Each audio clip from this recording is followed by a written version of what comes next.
प्रिय विद्यार्थियों, सुप्रभात। मैं आपका हिंदी अध्यापक धनीराम इप्टा। कैसे हैं आप लोग? उम्मीद है कि आप सभी स्वस्थ होंगे और सुखी होंगे। तो प्रिय विद्यार्थियों, मैं आज आपके लिए लेकर आया हूं ये नया टॉपिक जिसका नाम है काल।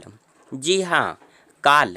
तो काल के बारे में आइए अब हम लोग विस्तार से चर्चा करते हैं। प्रिय विद्यार्थियों, सबसे पहले हम इस काल टॉपिक में यह जान लेंगे कि आखिर काल कहते किसे हैं। तो देखिए, जैसा कि आप स्क्रीन पर देख पा रहे होंगे, इसमें हमने ये लिखा हुआ है परिभाषा। काल की परिभाषा क्या होती, तो इसके बारे में जानिए कि क्रिया का वह रूप जिससे उसके होने वाले समय का पता चलता है। यानी आप दोबारा से इसे समझ लीजिए कि क्रिया का वह रूप जिससे उसके होने वाले समय का पता चलता है, उसे हम लोग काल कहते हैं। अब काल जो है वो आप सभी जानते हैं कि मुख्य रूप से जो काल होते हैं वो 3 प्रकार के काल होते हैं। एक वर्तमान काल होता है, भूतकाल होता है और भविष्य काल होता है। तो आइए हम सबसे पहले आपको बताते हैं वर्तमान काल। तो वर्तमान काल किसे कहते हैं?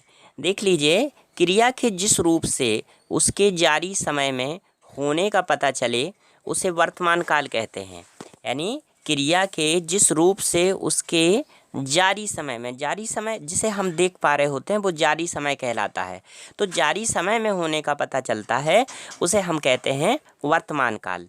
और वर्तमान काल के जो भेद होते हैं वो 3 होते हैं: सामान्य वर्तमान, अपूर्ण वर्तमान और संदिग्ध वर्तमान। अब इसमें आप के लिए सरलता ये कर दी गई है कि आप बहुत ही आसानी से कैसे जानेंगे कि ये सामान्य वर्तमान है, अपूर्ण वर्तमान है या संदिग्ध वर्तमान है। तो देख लीजिए कि यदि वाक्य के अंत में ता ती ते आते हैं तो ये वाक्य सामान्य वर्तमान काल का हो जाता है।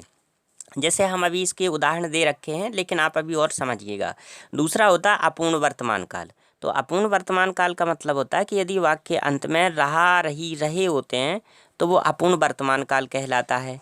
संदिग्ध वर्तमान क्या है कि अगर वाक्य के अंत में ता ती ते या रहा, रही, रहे के बाद होगा, होगी, होंगे शब्दों का प्रयोग करें या शब्द आएंगे तो वहाँ पर होता है आपका संदिग्ध वर्तमान काल।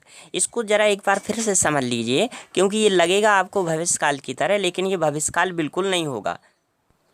अब आप देखिए, ये उदाहरण पहला है। उदाहरण में इसमें लिखा हुआ है पक्षी आकाश में उड़ रहे हैं।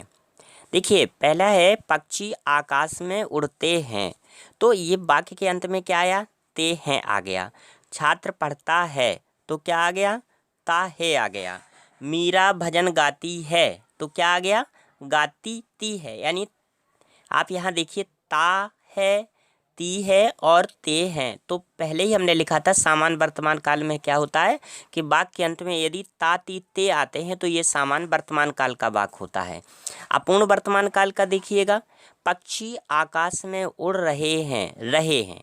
तो पहले ही हमने ये लिख रखा है यहाँ रहा, रही, रहे या हैं इसमें जोड़ देंगे तो पक्षी आकाश में उड़ रहे हैं, छात्र पढ़ रहा है, मीरा भजन गा रही है। तो ये अपूर्ण वर्तमान काल होता है। संदिग्ध वर्तमान काल देख लीजिए। संदिग्ध वर्तमान काल में क्या होता है कि ता ती ते या रहा, रही, रहे के बाद होगा, होगी, होंगे शब्द आएंगे तो ये संदिग्ध वर्तमान काल हो जाएगा। देखिए, आप देख लीजिए इस लास्ट में छात्र पढ़ रहा होगा, रहा होगा। तो यहाँ गाया तो ऐसा नहीं होता है कि गा गी गे आ जाता है वाक्य के अंत में तो वहाँ पर वो क्या हो जाएगा? आपका भविष्य काल हो जाएगा। ऐसा नहीं है। भविष्य काल होना एक अलग कंडीशन है और इसको समझना एक अलग है। तो पहले आप इसको संदिग्ध वर्तमान को समझिएगा बहुत ध्यान से।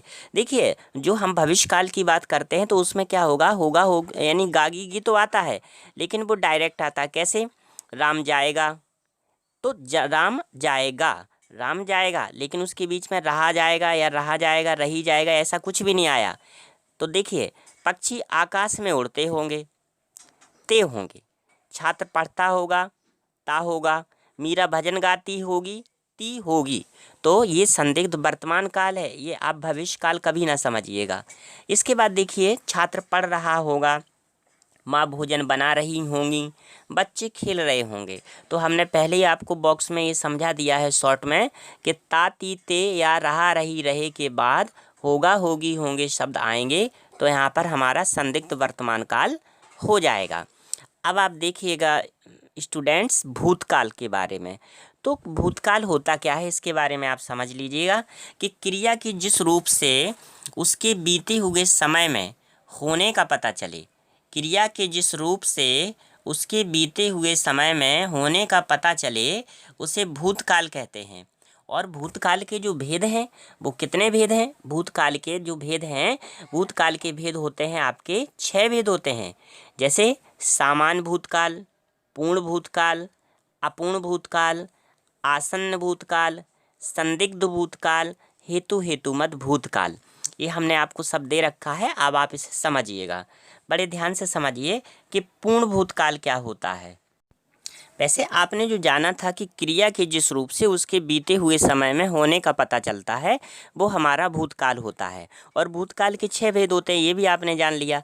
अब आप देखिए जो बॉक्स आपको दिख रहा है इसमें देखिए कि आपको ये 6 जो इसके भेद हैं वो लिख रखे हैं। तो इनको आप देखिए, पहला है सामान्य भूतकाल, दूसरा है पूर्ण भूतकाल और तीसरा है अपूर्ण भूतकाल, चौथा है आसन्न भूतकाल, पांचवा है संदिग्ध और छठवां है हेतुमत भूतकाल। तो अब पहले हम देखते हैं सामान्य भूतकाल क्या होता है। देखिए वाक्य के अंत में अगर या, ई, ए आएगा, आप फिर से देख लीजिए कि अगर वाक्य के अंत में या, ई या ई, ए आएगा तो यहाँ पर होता है सामान्य भूतकाल। देखिए सामान्य भूतकाल के मैंने यहाँ उदाहरण नहीं लिखे हैं लेकिन आप समझ लीजिएगा, मैं आपको बता रहा हूँ। देखिए सामान्य भूतकाल में होता क्या है, जैसे हम लोग बोलते हैं घर में अक्सर कर बोल देते हैं कि उसने खा लिया, तो या आएगा लास्ट में। बच्चा चला गया, या तो या आएगा लास्ट में। ठीक है, चाय बन गई तो ई आएगा लास्ट में। ठीक है, समाचार मिल गए तो ए आ जाएगा अंत में। तो वाक्य के अंत में अगर या, ई आता है तो यहाँ पर हमारा सामान्य भूतकाल हो जाता है।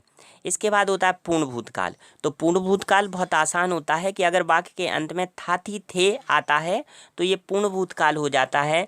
ठीक है, तो पूर्ण भूतकाल ये हो जाएगा। तो जैसे मान लीजिए हम बोल दें कि जंगल में शेर रहता था, तो रहता था आ गया। वहाँ पर एक बहुत अच्छी नदी थी तो थी आ गया। यहाँ पर बहुत सारे पेड़ थे तो थे आ गया। इसके बाद है अपूर्ण भूतकाल। अपूर्ण भूतकाल में क्या होता है कि वाक्य के अंत में था, थी के पहले अगर रहा, रही, रहे आ जाता है तो वहाँ पर अपूर्ण भूतकाल हो जाता है। जैसे बच्चा पढ़ रहा था, माँ खाना बना रही थी, मैं या हम खेल रहे थे। तो देखिए रहा था, रही थी, रहे थे अगर आ गया तो ये अपूर्ण आपका भूतकाल हो जाएगा।